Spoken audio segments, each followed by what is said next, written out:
시청자 여러분 안녕하십니까? 7월 9일 목요일 뉴스차트 1부 시작합니다. 네, 전국 곳곳으로 호우특보가 확대되고 있습니다. 폭우에 대한 피해도 걱정되는 상황인데요. 기상재난 전문 기자 연결해서 장마 현재 상황과 전망 알아보겠습니다. 정혜윤 기자, 어떤 곳은 비가 강하고 어떤 곳은 덥습니다. 이렇게 호우와 폭염이 반복되고 또 동시에 나타나고 있는데요. 이번 장마 좀처럼 예측이 힘든 것 같아요. 네, 그렇습니다. 이번 장마는 호우와 더위가 번갈아 나타나면서 마치 도깨비 장마 같은 형태를 나타내고 있습니다. 지난 밤 사이에도 강수 편차가 무척 컸는데요.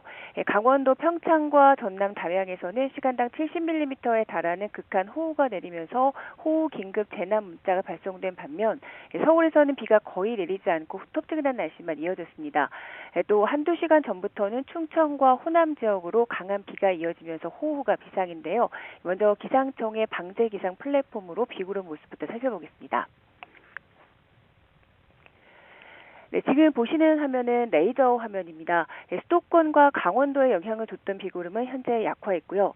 지금은 보시는 것처럼 이 남서쪽 해상에서 만들어져 유입되고 있는 강한 비구름이 문제입니다.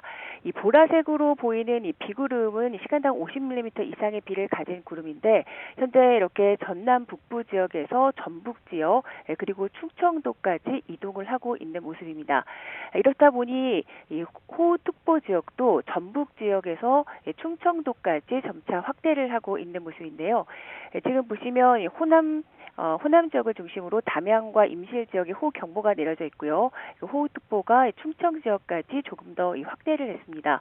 그리고 경기 남부와 강원 남부 지역에는 여전히 호우특보가 내려져 있고 앞으로 비구름이 이동을 하면서 충청 북부 지역까지 호우주의보가 더 확대할 것으로 현재 예상이 되고 있는 상황입니다. 어제와 오늘 충남 계룡 지역에는 이미 172mm가량의 많은 비가 내렸습니다. 또 전남 담양 지역으로도 강한 비가 현재 집중이 되면서 100mm가 넘는 비가 내렸습니다. 앞으로 충청과 남부 지역을 중심으로 곳에 따라 극한 호우가 한두 차례 더 지날 수 있어서 주의가 필요하고요.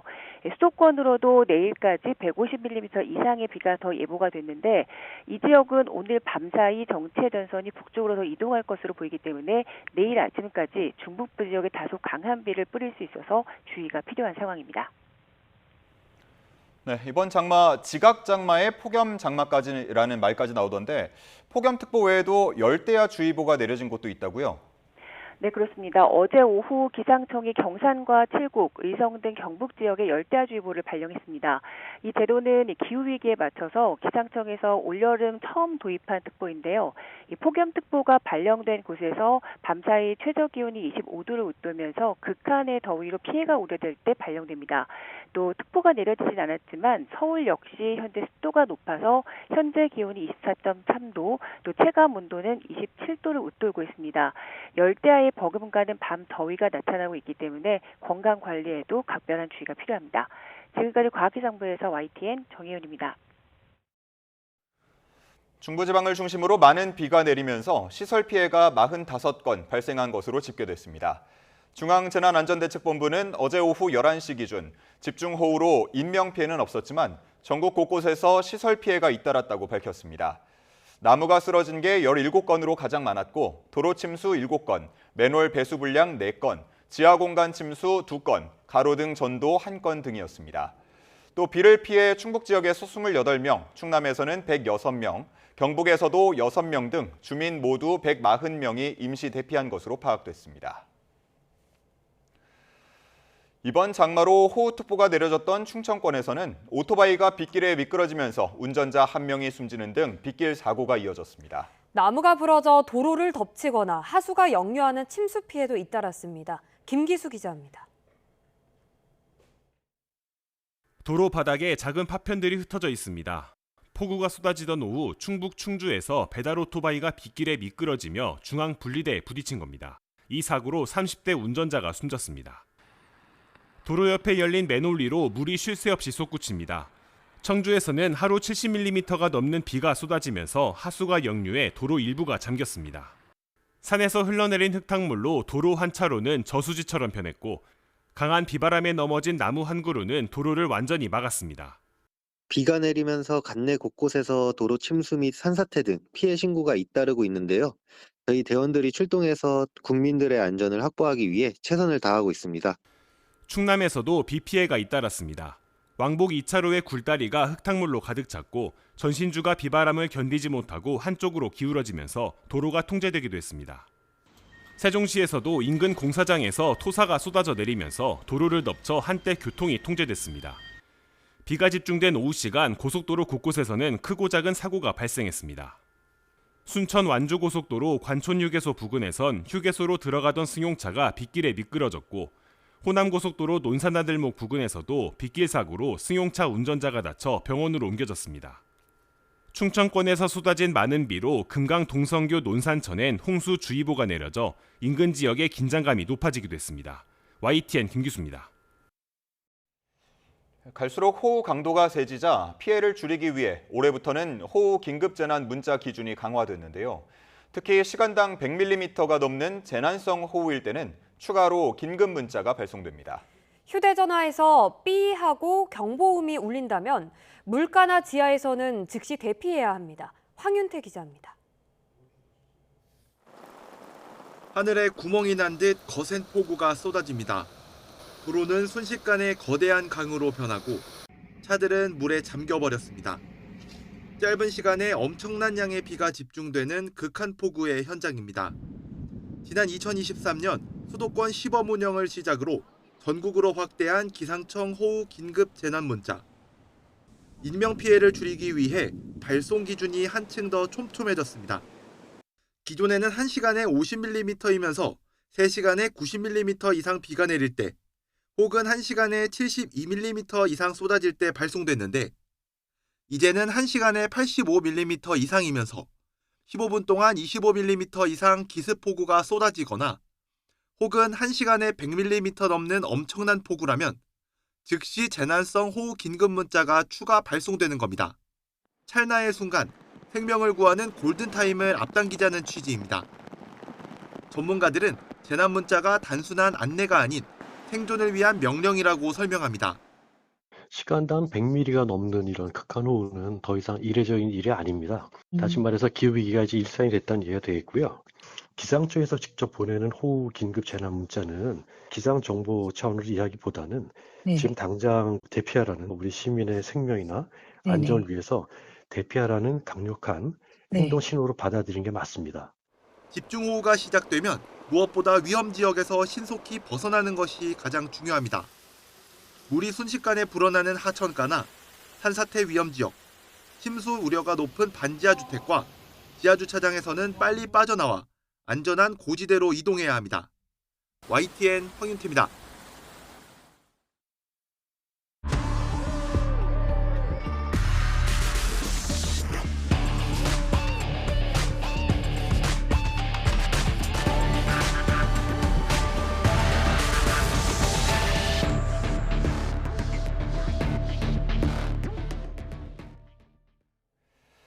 장윤기 사건 증거인멸 혐의를 받는 광주 광산경찰서 강력팀장이 구속됐습니다.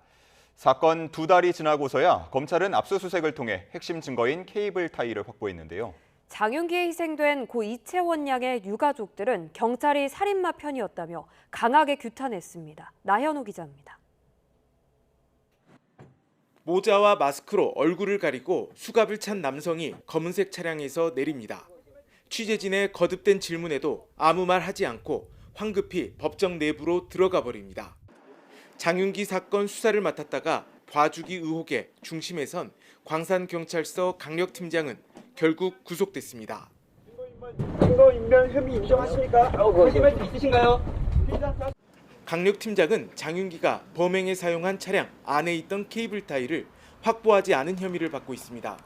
또 압수수색 과정에서 케이블 타이가 촬영된 장면을 삭제하라고 지시한 정황도 드러났습니다. 검찰은 케이블 타이로 사람을 결박할 수 있는 만큼 장윤기 성범죄 목적 범행을 입증할 핵심 증거로 보고 있습니다. 결국 사건이 벌어지고 2달이 지나서야 검찰은 추가 압수수색으로 장윤기 아버지 집에서 케이블 타이 다발을 확보했습니다. 제19 감사 개식 조직적 은폐 의혹을 철저히 수사하라! 장윤기에게 살해당한 이채원 양 가족은 경찰의 봐주기식 수사에 분통을 터뜨렸습니다. 장윤기가 경찰 가족이란 이유로 사건을 축소하거나 조직적으로 은폐했고 공권력이 한패가 돼서 진실을 칼로 난도질했다며 경찰을 규탄했습니다. 우리 채은이의 억울함을 풀어줄 것이라고 믿었던 경찰이 우리 편이 아니라 살인마의 편이었습니다. 증거를 확보해야 하는 기본적인 사항도 지키지 않는 자들이 감히 경찰을 사칭합니까? 경찰 아버지와 수사팀의 유착 의혹으로 논란이 일파만파 커진 가운데 다음 주 재판을 앞둔 장윤기는 기소된 뒤 처음으로 법원에 반성문을 제출했습니다. YTN 나연호입니다. 더불어민주당 주도로 국회 법제사법위원회가 검찰 보안수사권 폐지를 핵심으로 하는 형사소송법 개정안에 대한 본격적인 논의에 나섰습니다. 상임위 일정을 거부하고 있는 국민의힘은 회의장을 항의 방문해 보안수사권 폐지는 졸속이라며 철회를 촉구했습니다. 김다연 기자입니다. 국회 법제사법위원회 전체 회의가 국민의힘 불참 속 범여권 주도로 열렸습니다. 검찰 보안수사권 폐지를 핵심으로 하는 형사소송법 개정안을 상정했습니다. 수사와 기소의 분리는 반드시 지켜야 할 대원칙이며 결코 타협의 대상이 될 수 없습니다. 광주 여고생 살인범 장윤기 논란 속 부실한 경찰 수사에 철저히 대비해야 한다는 내부의 우려도 터져 나왔는데 취약한 상황의 피해자들 목소리 제대로 반영하기 위한 철저한 대비가 필요하다고 보이는데 속전속결 민주당이 위원장을 맡은 소위원회 회부까지 마쳤습니다. 다만 민주당은 보안수사권 폐지라는 기조는 유지하되 여러 우려를 감안한 당내 TF 법안을 이번 주 안에 별도로 마련해 병합심사를 벌인다는 방침입니다. 원구성의 반발에 상임위 일정을 거부하고 있는 국민의힘은 회의 참석 대신 피켓을 들고 회의장을 항의 방문했습니다. 제2의 장윤기를 막기 위해서라도 보안수사권 존치는 반드시 필요하다고 거듭 목소리를 높였습니다. 보안수사권이 폐지되면은 제2의 제3의 장윤기 사건이 발생하지 않는다고 누가 장담할 수 있습니까? 정점식 원내대표도 정성호 법무부 장관을 접견한 자리에서 강한 우려를 전했고 피해자와 그 가족들의 눈물, 억울함은 보이지 않는 것인지 묻고 싶습니다. 민주당 당선 지지자들의 분풀이 스트레스 해소가 먼저입니까? 무소속 한동훈 의원도 나서 이재명 정권과 민주당은 살인자의 편에 설 것이냐고 쏘아붙였습니다. 광주 여고생 살인 사건으로 보안수사권 폐지 논란에 다시 불이 붙는 모습입니다. 야권은 물론 시민사회 우려도 상당한데 소적 우위를 점한 더불어민주당은 속전속결 법안을 처리할 것으로 보입니다. YTN 김다현입니다.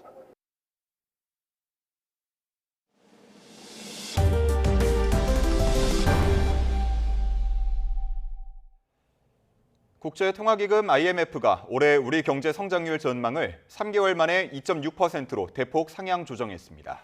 견조한 반도체 수요가 중동 전쟁의 부정적인 영향을 압도했다면서 내년에도 2.5% 성장할 걸로 내다봤습니다. 보도에 오인석 기자입니다. 국제통화기금 IMF가 올해 우리 경제 성장률 전망치를 석 달 만에 대폭 상향 조정했습니다. IMF는 7월 세계 경제 수정 전망에서 올해 한국 경제가 지난 4월 1.9%에서 0.7%포인트 높아진 2.6%가 될 것으로 예측했습니다. 견조한 반도체 대외 수요가 중동 전쟁의 부정적 영향을 압도하면서 내년 성장률도 4월 전망보다 0.4%포인트 상향된 2.5% 성장할 것으로 내다봤습니다. 반도체와 AI 하드웨어 수출 호조에 힘입어 올해 1분기 성장률이 연율 기준 7.5%를 기록하며 당초 예상을 크게 뛰어넘었다고 평가했습니다. IMF가 발표하는 주요 30개국 중 한국의 올해 성장률 상향 조정폭이 가장 높은 수준이라고 재정경제부는 밝혔습니다. 앞서 한국개발연구원은 올해 우리 경제가 2.5%, 한국은행과 경제협력개발기구는 2.6% 성장할 것으로 전망했습니다. IMF는 올해 세계 경제 성장률은 중동 전쟁에 따른 공급 충격과 인공지능 주도 기술 사이클이라는 상반된 두 기류의 영향을 받고 있다고 평가하면서 4월보다 0.1%포인트 하향된 3.0%가 될 것으로 전망했습니다. 미국은 4월 전망 수준이 유지됐고 유로존과 일본은 높은 에너지 가격 부담 등이 반영되며 하향 조정됐습니다. 중국은 0.2%포인트 상향 조정됐습니다. 올해 세계 물가 상승률은 에너지 식품 가격 상승 영향으로 4월 대비 0.3%포인트 상향된 4.7%로 전망했습니다. IMF는 정책 권고로 물가 안정을 최우선으로 하는 통화 정책과 함께 재정 지원은 취약계층을 중심으로 한시적, 선별적으로 지원할 것을 강조했습니다. YTN 오인석입니다. 코스피와 코스닥이 극심한 변동성을 보인 끝에 모두 5% 넘게 급락 마감하며 동반 패닉장을 연출했습니다. 반도체 피크압과 중동발 지정학적 리스크가 투심을 크게 위축시키면서 좀처럼 반등 동력을 찾지 못하고 있는데요. 롤러코스터 장세가 당분간 이어질 전망입니다. 차유정 기자입니다. 간밤 뉴욕 증시 약세와 국제 유가 급등, 중동발 지정학적 위험 우려가 투자 심리를 짓누르며 2% 넘게 하락 출발한 코스피. 장 초반 4% 가까이 내렸던 코스피는 기관이 8천억 원 이상 순매수에 나서며 7,700대를 회복했지만 상승세는 얼마 가지 못했습니다. 미군의 공습 확대와 함께 이란이 쿠웨이트 등에 있는 미군 시설을 공격했다는 소식이 전해진 직후 코스피는 하락 전환했고 낙폭이 커지며 매도 사이드카가 발동된 뒤에도 결국 5% 넘게 급락한 7,200선에서 장을 마쳤습니다. 지수 급락에 코스피 시가총액은 약 5,931조 원으로 7주 만에 6,000조 원 밑으로 쪼그라들었습니다. 호실적에도 주가 폭락 여진이 계속된 삼성전자는 6%대 내린 27만 원대에 마감했고 장 초반 상승 전환하며 상대적으로 견조해 보였던 SK하이닉스 역시 5%대 급락 마감을 면치 못했습니다. 인공지능 산업이 정점을 찍고 앞으로 투자 속도가 둔화할 거란 피크아웃 우려가 짙어지는 가운데 당분간 반도체주를 중심으로 변동성 장세가 이어질 거란 전망이 높습니다. 적극적인 매수세가 들어오기 좀 힘든 상황이고 불안하다 보니까 차익 실현 매물이 좀 나오는데 특히 상황 자체가 이렇게 불안한 상황이면 조그마한 악재에도 변동성이 커질 수 있고 마찬가지로 매도 사이드카가 발동됐던 코스닥 지수는 785로 마감해 지난해 9월 4일 이후 10개월 만에 심리적 지지선이었던 800선이 무너졌습니다. 반도체 주가가 휘청이며 조정을 받는 가운데 이번 달 후반 빅테크들의 실적과 투자 계획 발표 시점 전후가 향후 국내 증시 흐름을 좌우하는 변곡점이 될 것으로 보입니다. YTN 차유정입니다. 오늘의 주요 경제 일정입니다. 한국부동산원이 오늘 7월 첫째 주 아파트값 동향을 발표합니다. 규제 지역으로 지정된 경기 화성 동탄과 기흥, 구리 등의 집값 상승세에 어떤 변화가 있을지 주목되는데요. 누적 상승률이 5%가 넘으며 지난 2021년 초 전세 대란 수준으로 치솟고 있는 서울 전세값 상승폭이 이번 주에는 얼마나 올랐을지도 관심입니다. 금융위원회와 금융감독원이 지난달 가계부채 동향을 발표합니다.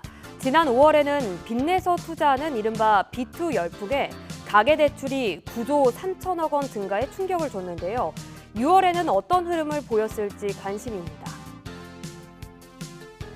최저임금위원회가 오늘 13차 전원회의를 열고 내년도 최저임금 심의를 이어갑니다.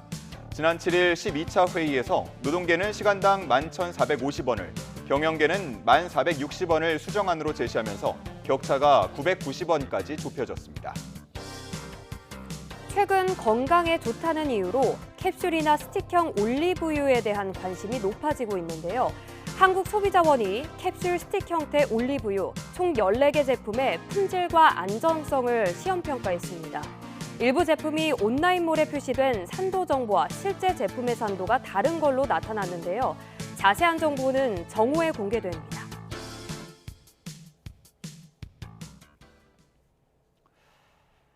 자녀 양육에 있어서 돌봄이나 교육비가 가장 큰 부담이라는 조사 결과가 나왔습니다. 자치단체들이 다양한 지원책을 내놓고는 있지만 부모가 체감하기까지는 갈 길이 멉니다. 양희력 기자입니다. 서울 시민에게 거주하고 있는 지역이 아이 키우기에 적합한 환경인지 물었습니다. 10명 가운데 7명 가까이는 아이 키우기 적합한 환경이라는 데 동의했지만 3명 정도는 그렇지 않다고 대답했습니다. 사는 지역의 보육 정책이 실생활에 실질적인 도움을 주는지에 대해서는 의견이 엇갈렸습니다. 긍정평가가 살짝 우세하긴 했지만 부정평가 역시 40%를 넘어서며 오차범위 내에서 팽팽하게 갈렸습니다. 서울시가 보다 적극적인 보육 정책을 펼쳐주길 바라는 의견이 만만치 않은 결과로 해석됩니다. 그렇다면 서울 시민은 어떤 점에서 양육에 부담을 느끼고 있을까? 1순위로 자녀 교육비를 꼽았고 주거비가 그 뒤를 이어 경제적 부담을 가장 크게 체감하는 것으로 나타났습니다. 다만 뒤를 잇고 있는 돌봄 관련 항목을 모두 더하면 무려 39%를 차지해 이에 대한 갈증도 큰 것으로 확인됐습니다. 양육비 주거비 지원과 또 국공립 보육시설 확충이 오차범위 내에서 나란히 최상위권을 기록했고요. 또 시민들이 양육 부담 완화를 위한 경제적 지원과 돌봄 인프라 확충을 동시에 요구하고 있음을 보여주고 서울시는 야근이나 갑작스러운 사정으로 아이 맡길 곳 없는 부모를 위한 긴급 틈새 보육기관을 확충하고 대표 교육복지정책 서울런 문턱을 낮춰 수혜 대상을 5만 명 늘리는 등 민선 9기 시작 이후 양육과 교육정책에 힘을 쏟고 있습니다. 글로벌 탑3 삶의 질 도시를 만들겠다 이런 목표를 표방하면서 다시 시장직을 수행하기 시작했습니다. 아이 키우기 좋은 측면에서의 순위가 가장 중요한 바탕이 되지 않을까. 다만 서울 시민들이 거주지 보육 정책에 대한 실효성에 반신반의하고 있는 만큼 이를 어떻게 극복해 정책 효능감을 높일지가 서울시의 과제로 떠올랐습니다. YTN 양일혁입니다. 네, 지금 들어온 호우 관련 속보 전해드리겠습니다. 대전과 세종 남부, 충남 공주, 충북 보은 지역에 오늘 새벽 4시 50분부터 호우 경보가 발령됐습니다. 기상청은 이 지역을 중심으로 시간당 50mm 매우 강한 비가 내리고 있어서 침수와 산사태 등의 피해가 우려된다며 주의를 당부했는데요. 어제부터 오늘까지 충남 지역에는 150mm 안팎의 많은 비가 내렸고 내일까지 최고 200mm 이상의 호우가 더 내릴 전망입니다. 네, 다시 한번 전해드리겠습니다. 대전과 세종 남부, 충남 공주, 충북 보은 지역에 시간당 50mm의 매우 강한 비가 내리고 있어 조금 전 호우 경보가 발령됐다라는 속보가 들어왔습니다. 추가 소식은 들어오는 대로 전해드리겠습니다.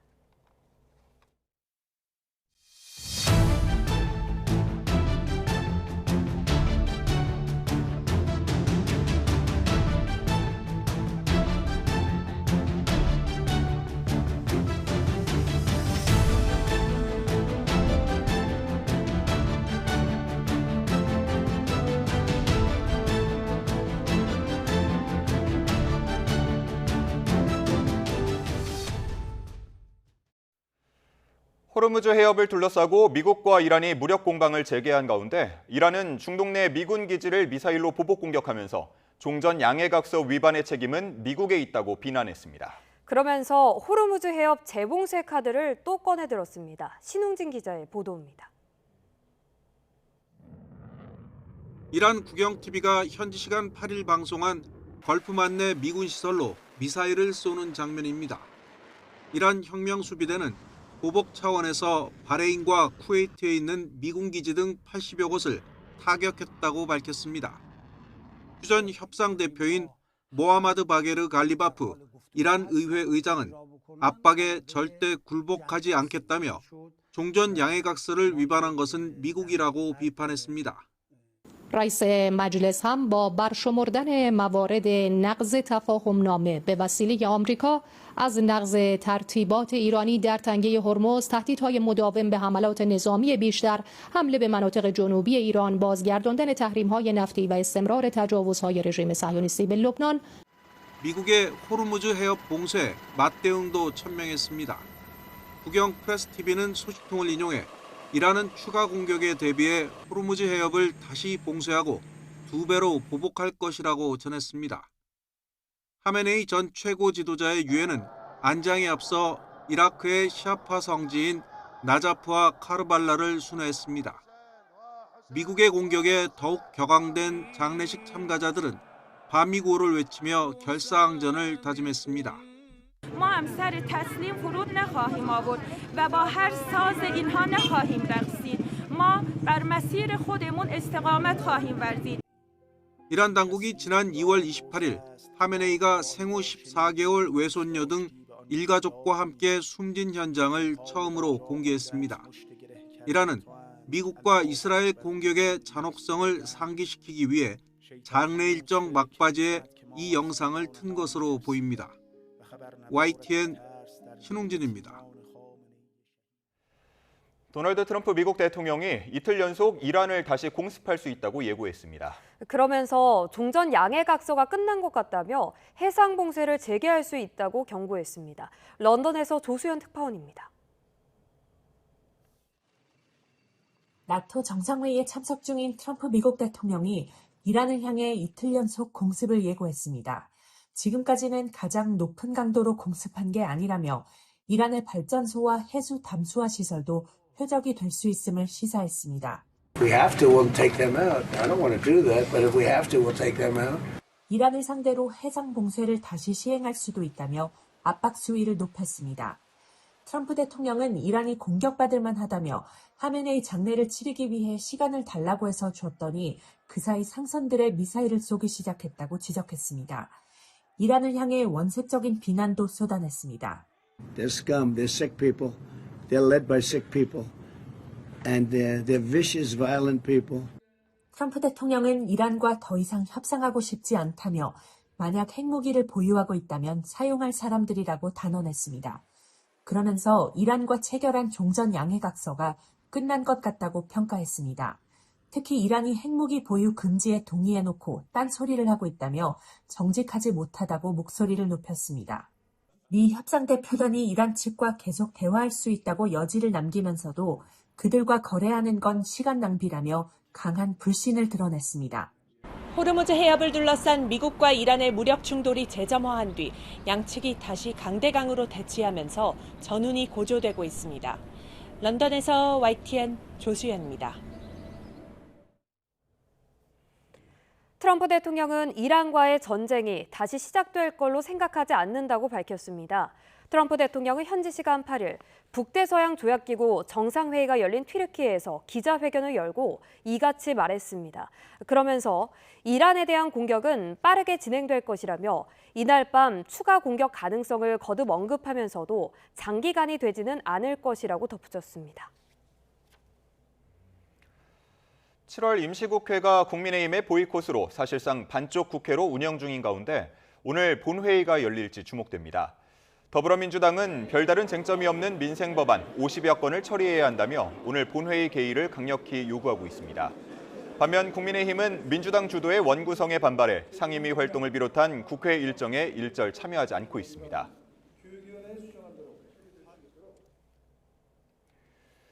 더불어민주당 송영길 전 대표가 당대표 선거 출마를 공식 선언했습니다. 고민정 의원도 출사표를 던지면서 김민석 전 총리와 정청래 전 대표까지 4파전 구도가 됐는데요. 전대 룰을 놓고 신경전도 이어지고 있습니다. 양동훈 기자입니다. 더불어민주당 송영길 전 대표가 오는 8.17 전당대회 출마를 공식 선언했습니다. 이재명 대통령이 당 대표 시절 만들었다는 서울 여의도 중앙당사 당원존을 출마 선언 장소로 정했습니다. 이재명 정부의 성공을 위해 똘똘 뭉쳐 하나로 뛰는 진짜 여당을 만들 사람은 자신뿐이라며 목소리를 높였습니다. 사랑하고 존경하는 당원 동지 여러분, 국민 여러분, 누구의 얼굴로 총선을 치르겠습니까? 총선의 필승가도 송영길이 있습니다. 40대 기수론을 내세운 고민정 의원도 출사표를 던졌습니다. 언제까지 86그룹을 민주당 전면에 내세울 거냐며 당의 간판을 받고 청년을 주인으로 키워내고 젊음과 역동성을 되찾겠다고 강조했습니다. 윤석열 정부에서 훼손한 문재인 정부 성과를 계승하고 이재명 정부의 성공을 뒷받침하는 민주당을 만드는 데 앞장서겠습니다. 민주당 당권 레이스는 김민석 전 총리, 정청래 전 대표까지 4파전으로 확대됐습니다. 김 전 총리는 검찰개혁 강경파 김용민 의원을 만나 이야기를 나눈 뒤 호남을 찾아 당원들을 만나는 행보를 이어갔습니다. 김어준 씨 유튜브 채널에 출연해서는 당정 협력과 당내 토론, 수기가 미흡했다며 정 전 대표에 대한 공세를 이어가기도 했습니다. 출마 시기를 저울질하고 있는 정 전 대표는 국회에서 서남권 반도체 클러스터 토론회를 열고 맞불을 놨습니다. 또 과반 득표자가 나오지 않을 것에 대비해 결선 투표 대신 선호 투표로 당선자를 결정하기로 한 전당대회 준비위원회 결정을 두고는 당원 당규 위반 소지가 있다고 지적했습니다. 민주당 전준위는 분과회의를 열어 당원 당규 위반 여부를 논의하고 이후 전준위 전체 회의에서 선호투표제 유지 여부를 확정할 방침입니다. 앞서 전국 순회 경선 순서를 놓고도 공정성 문제가 제기되는 등 전당대회 룰을 두고 논란이 반복되고 있습니다. 당권 주자들은 전준위 결정을 존중한다는 입장을 거듭 강조하고 있지만 규정이 완전히 확정될 때까지는 신경전이 계속 이어질 전망입니다. YTN 양동훈입니다. 국민의힘은 다시 시작된 징계 정국의 몸살입니다. 장동혁 대표부터 제명해라. 부당 징계엔 행동에 나서겠다며 반발이 쏟아지고 있지만 정작 반징계 전선 결집력은 떨어지는 분위기도 감지되고 있습니다. 부장원 기자입니다. 국민의힘 윤리위가 대대적인 징계 심의에 착수한 뒤 반발 목소리는 점차 고조되고 있습니다. 부당한 징계를 강행한다면 연판장부터 피켓 시위까지 물리적 저항도 불사하겠다. 강경론도 터져나왔습니다. 의원들의 목소리가 터져 나오도록 해야 되고 또 필요하면 연판장 같은 것도 돌릴 수도 있고요. 물리적인 피켓 시위 같은 것도 고민해 볼 수 있는 거고. 다만 아직 징계 여부나 대상, 수위도 불분명한 만큼 당장은 반징계 전선 단일 대우로는 이어지지 않는 모습입니다. 그러는 사이 조경태 변수 등장에 당내 분위기 변화도 일부 감지됩니다. 최다선인 조경태 의원은 지난달 당내 국회부의장 선거에서 경쟁자였던 박덕금 의원에게 패했습니다. 이후 의장단 선출을 앞두고 다른 당 의원들에게 박 의원을 뽑으면 안 된다고 연락 돌린 사실이 뒤늦게 알려졌고 징계 정국 뜨거운 감자로 떠올랐습니다. 당론을 어기고 사실상 낙선 운동을 벌인 데 대한 반감과 함께 징계해야 한다는 목소리가 힘받기 시작한 겁니다. 당의 공식 절차를 통해서 결정된 당론과 다르게 행동하는 부분은 당원들의 뜻과 의사를 스스로 부정하는 처사라고 하는. 조 의원은 내란 옹호 세력이 국회직을 맡아선 안 된다는 정당한 주장을 내놨을 뿐이란 입장입니다. 그러면서 죄는 자신이 아닌 보수 가치를 파괴한 장동혁 대표에게 있다며 맞불 제소를 놨습니다. 제가 과연 해당 행위를 했는지 장동혁 대표가 해당 행위를 했는지 나란히 놓고 비교하면 되지요. 진정한 윤리위원회 같으면은 장동혁 대표는 반드시 제명 출당시켜야 된다. 당권파는 허물을 감추려는 물타기일 뿐이라며 기강잡기 명분론에 다시 불을 지폈고 장 대표는 자신이 쏘아올린 징계 정국을 뒤로 한 채 재선거 요구 전국 순회에 나섰습니다. 징계 정치에 당이 술렁이며 장동혁 대표를 향한 사퇴 목소리는 잠시 잠잠해진 모습인데 반장동혁 측은 징계 절차를 주시하며 반격의 기회를 노리고 있습니다. YTN 부장원입니다. 네, 지금 들어온 속보 전해드리겠습니다. 앞서서 리포트로도 전해드렸는데요. 트럼프 대통령이 이란에 대한 공습을 예고한 상태였습니다. 자, 이에 대해서 현재 미국 매체발 소식이 들어왔습니다. 미군이 현재 이란을 겨냥해서 공습 중이다라는 소식이고요. 자, 이렇게 되면 연이틀 현재 포성이 발생하는 겁니다. 공습을 실시하고 있다고 미국 당국자를 인용해서 미국 인터넷 매체 악시오스가 밝힌 내용입니다. 자, 미군이 이란을 겨냥해서 공습 중이다라는 소식이 현재 들어온 상태입니다. 네, 다시 한번 전해드리면요. 미 매체발 소식인데요. 미군이 이란을 향해 현재 공습 중이다라는 속보가 들어왔습니다. 자세한 내용은 이어지는 뉴스에서 정리해서 전해드리도록 하겠습니다. 네, 다음 뉴스입니다. 부산시장 선거에서 음료 테러 자작극 의혹을 받는 개혁신당 정의안 후보가 구속됐습니다. 부산지법은 증거인멸 우려가 있다며 정 후보에 대한 구속영장을 발부했다고 밝혔습니다. 또 정 후보와 함께 구속영장이 청구된 30대 A씨에 대해서도 증거인멸과 도주 우려가 있다며 영장을 발부했습니다. 나토 정상회의 참석을 계기로 튀르키예를 방문한 이재명 대통령이 이틀간의 일정을 마무리하고 두 번째 순방지인 몽골로 출국했습니다. 이 대통령과 김혜경 여사, 수행단을 태운 공군 1호기는 현지 시각 8일 오후 앙카라 에센부아 공항에서 몽골로 출발했습니다. 이 대통령은 오는 9일부터 11일까지 한국 정상으로는 15년 만에 몽골을 국빈 방문해 후레일수흐 대통령과 정상회담을 하고 양국 미래 비전을 담은 한몽 관계 황금시대 공동선언을 발표할 예정입니다.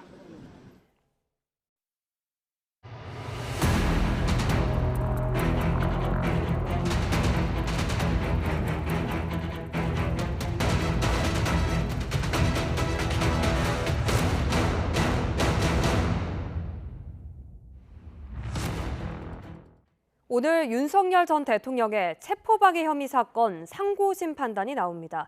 실시간 중계가 이뤄질 예정인데요. 어떻게 진행될지 유소연 기자가 정리했습니다.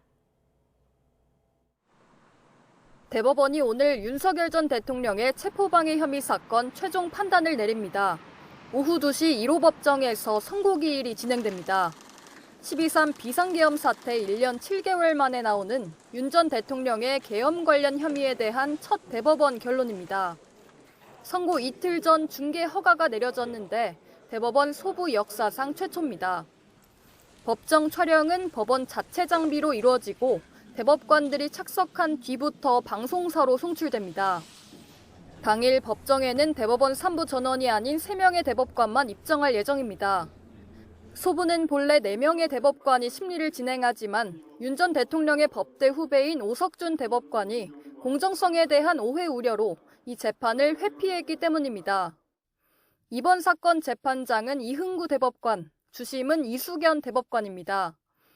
통상 선고를 진행하는 건 재판장이라 주문 낭독은 이흥구 대법관이 맡을 가능성이 큽니다.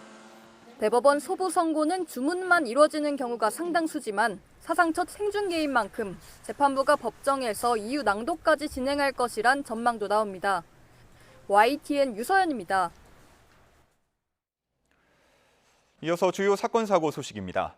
프로야구나 BTS 등 꼭 기다리던 경기나 공연을 보려고 해도 표가 모두 매진돼 발만 동동 구른 경험 있으신가요? 매크로 프로그램으로 표를 대거 사들인 뒤 최대 5배까지 비싸게 되판 안표상들이 적발됐습니다. 김희영 기자의 보도입니다. 한 남성의 컴퓨터에 야구장 좌석창 여러 개가 동시에 뜹니다. 매크로 프로그램으로 프로야구 경기 티켓을 불법 예매하려던 찰나 경찰이 급습해 체포합니다. 정통망법 위반 혐의로 압수영장 기소할 거예요. 손대. 이 30대 남성 A씨는 야구 경기나 공연 등 6천 장 넘는 표를 마구 사들인 뒤 되팔아 5억 3천만 원을 챙긴 것으로 조사됐습니다. A씨뿐 아니라 다른 안표상 30여 명도 전국 각지에서 검거됐는데 표 2만 장가량을 정가보다 최대 5배 가까이 비싸게 팔아 폭리를 챙겼습니다. 대기 없이 좌석을 선택할 수 있도록 매크로와 직접 링크 프로그램이 이용됐습니다. 안표상 대부분은 평범한 직장인들이었는데 일부는 가족과 지인 명의 계정까지 동원했습니다. 이 표를 구하려고 그리고 호기심에 매크로 안표를 접하게 되었는데 엄연히 형사처벌 사안이 주의를 요한다. 경찰은 관련 법 개정에 따라 오는 8월부터 부정 구매자도 처벌받을 수 있다면서 앞으로도 강력 단속해 나갈 계획이라고 밝혔습니다. YTN 김희영입니다. 경부고속도로에서 승용차가 탱크로리를 들이받아 기름 수천 리터가 쏟아지는 사고가 났습니다. 갓길에 정차한 트레일러를 들이받은 화물차에 불이 붙어 운전자가 다치기도 했습니다. 김근우 기자가 보도합니다. 고속도로를 달리는 탱크로리 뒤로 검은색 승용차가 쏜살같이 달려갑니다. 중심을 잃더니 탱크로리를 들이받고 파편이 사방에 흩어집니다. 사고가 난 건 새벽 4시 50분쯤. 추돌과 함께 승용차와 탱크로리가 모두 옆으로 넘어졌습니다. 탱크로리에는 휘발유 2만 8천 리터가 실려 있어서 자칫 큰 피해가 날 수도 있었지만 다행히 불은 붙지 않았고 다친 사람은 없었습니다. 하지만 휘발유 8천 리터가 도로에 쏟아지면서 주변 통행이 3시간 넘게 통제됐습니다. 승용차 운전자인 30대 남성의 혈중 알코올 농도는 면허 정지 수준인 0.078%였습니다. 경찰은 이 운전자를 음주운전 혐의로 입건한 뒤 조만간 불러 사고 경위를 조사할 계획입니다. 갓길에 트레일러와 화물차가 서 있고 컨테이너 뒷부분이 검게 그을렸습니다. 오후 2시 반쯤 고장으로 정차 중이던 트레일러를 12톤 화물차가 들이받았습니다. 이 사고로 화물차에 불이 났고 운전자인 60대 남성이 몸에 화상을 입어 병원으로 옮겨졌습니다. 불은 1시간 만에 꺼졌지만 경부고속도로 부산 방향 도로가 2시간 가까이 통제돼 극심한 정체가 벌어졌습니다. 경찰은 화물차 운전자를 상대로 사고 원인을 조사하고 있습니다. YTN 김근우입니다.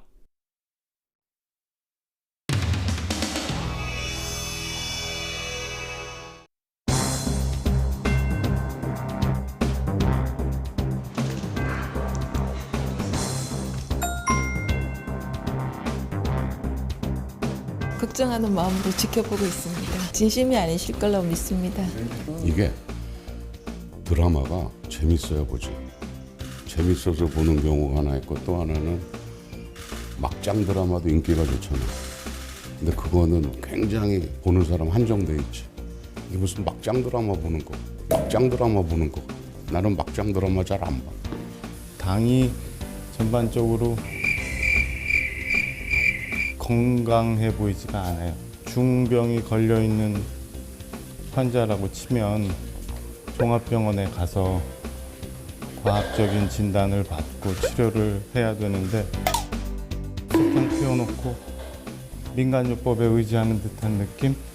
그런 느낌이에요. 강준혁 대표가 해당 행위자는 영구 복당 금지 뭐 이런 발언도 하셨거든요. 그래요? 근데 이해할 수 없는 얘기들이네. 이미 스탠스 변화를 꾀하고 다 같이 하나 됐으면 지난 우리 지방선거 때 이겼었던 거 아니에요? 10가지 중에 9가지가 달라도 한 가지가 같으면은 대화하고 토론하는 게 정치인데요. 장동혁 대표가 해당 행위자는 영구 복당 금지 뭐 조치 이런 발언도 하셨거든요. 무엇이 해당 행위인가요? 그 모호한 기준 자체가 자유민주주의에서는 해당되지 않는 단어라고 생각하고요. 통합과 포용의 덧셈 정치를 하지 않고 다시 징계 정치를 재개한 것은 정적 제거, 정치 생명 연장을 위한 것에 불과하다고 생각을 합니다. 대안과 미래는 아직도 해체가 안 되는 모양이에요. 오늘도 대안도 미래도 없는 세력이 또 고장난 레코드처럼 그 지도부 흔들기에 나섰습니다. 당원들이 지긋지긋해한 것이 바로 이런 분열의 정치입니다.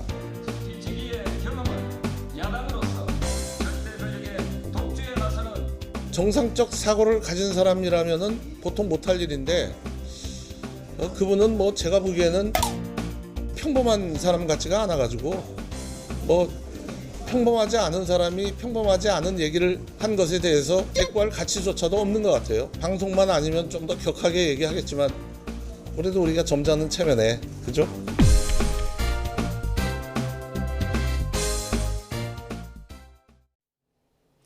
현재 충청과 호남에 폭우가 쏟아지는 곳이 있습니다. 이들 지역과 경기 남부, 영서 남부에 호우특보가 발효 중이고요. 특히 충북 보은에는 호우경보가 내려진 가운데 시간당 40mm 안팎의 매우 강한 비가 집중되고 있습니다.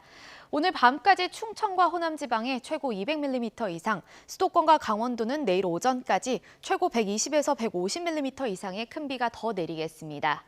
새벽 4시경 전남 담양에는 호우 긴급재난 문자가 발송되기도 했는데요. 충청과 호남 지방은 아침까지 시간당 최대 80mm 안팎의 극한호우 가능성이 있겠습니다.